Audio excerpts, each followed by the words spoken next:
The Snellas turned in those videos, but they didn't win anything, so I guess they're just gonna keep having babies until they do.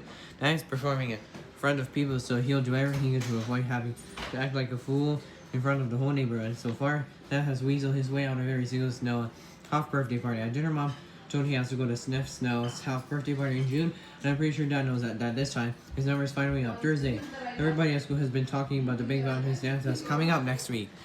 This is the first year at my school they've actually had a dance, so everyone all excited. Some of these guys were even asking girls if they would be their dates to the dance.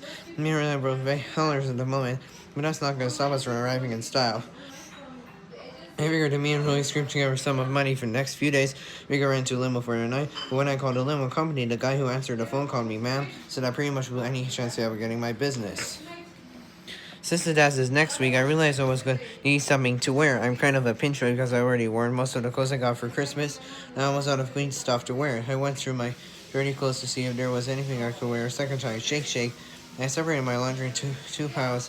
One that I could wear again, and one that could be sent down to Nurse Pal's office for a lecture on hygiene. Sniff. I found a shirt in a pile number one that wasn't so bad because I had a jelly stay on the left-hand side. So at the dance, I'll just need to remember to keep Holly Hills to the right and me at all times. Valentine's Day. I was late last night making Valentine's cards for everyone in my class. I'm pretty sure my middle school is the only one who stayed that still makes the kids gift cards for whenever. Last year I was actually looking forward to card swap night before Valentine's Day. I spent a long time making awesome stuff for this girl named Natasha with kind of life. Beloved Natasha, for you if I reach in my heart so strong that the embers alone would bring a dozen hot ups to boil. So intense that it causes women ever enter despair. Let the bonfire of my love wrap you in warm. For only your kiss could the flames that consume me. I will my pledge with desire of my life. Greg.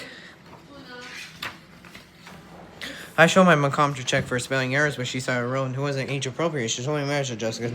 Touched a little box Kenny her stomach was about to romantic advice for my mother. At school, everyone went around the room, put their Valentine's cards in numbered boxes, but I delivered my card to Natasha personally.